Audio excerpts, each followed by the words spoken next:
Welcome back to the channel, glad to have you here. What if I told you you could grow an abundant, self-sustaining garden with less effort? This is not a dream, it's permaculture. By the end of the video, you'll learn how permaculture techniques transform my garden and how you can do the same.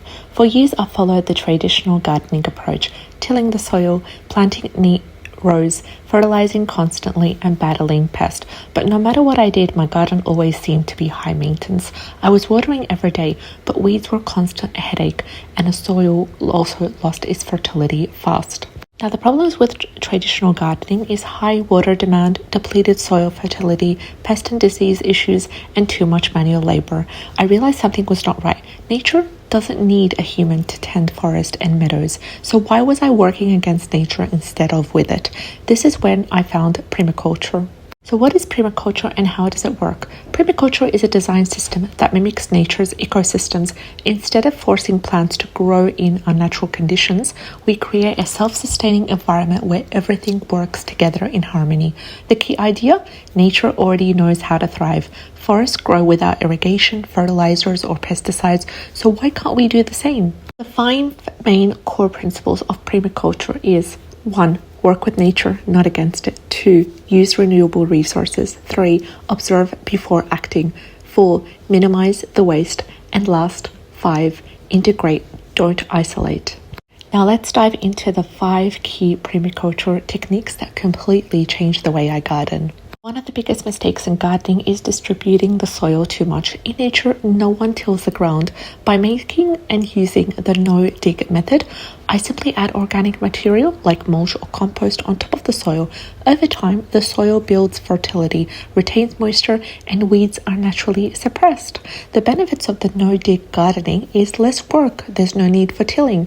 It also results in healthier soil structure and it reduces weeds naturally. The second permaculture gardening technique is food forest gardening, layered planting. So instead of planting everything separately, permaculture gardens, they mimic forest. This is called food forest gardening, where we grow plants in layers, just like how nature does. The 5 food forest layers is canopy layer, which is for fruits and nut trees like mango and apple. We've got the understory layer, which is more for the shrubs, berries, coffee plants, for example. Next up, we've got ground layer, which is mostly for herbs, strawberries, creeping plants. Then comes root crops, which is for rooting vegetables like carrots, potatoes, ginger. And lastly is climbing vines, which are like passion fruit, beans, grapes. So this technique means less watering, natural pest control, and year-round harvest. The third permaculture strategy is rainwater harvesting in swales. So one of the biggest challenges in gardening is water. But permaculture solves this with rainwater harvesting in swales. So how does it work?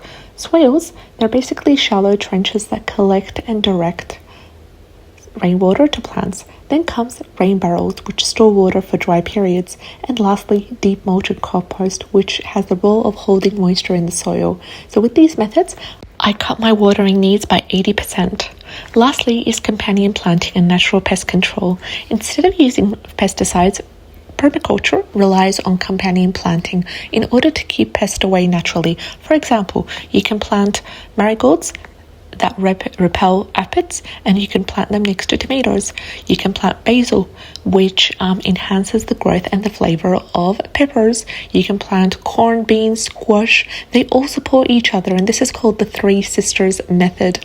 So by planting the right combinations, I never have to worry about pesticides anymore. Lastly, we've got composting and soil building. So healthy soil is the foundation of everything in permaculture. This is why I started composting. Instead of throwing away kitchen scraps, I turn them into black gold nutrient-rich compost. So what are the best ingredients that you can compost? Well, you've got fruit and veggie scraps. I also composted grass clippings and leaves, coffee grounds as well. Now my plants are naturally fertilized and there's no chemicals needed. So how can you start today? So whether you have a backyard, whether you have a balcony, you can apply permaculture principles today. Start small, stop tilling, mulch your soil, and plant beneficial companions. Let me know in the comments, what is your biggest gardening challenge? Don't forget to like and subscribe for more permaculture tips and strategies. Take care and have a great day.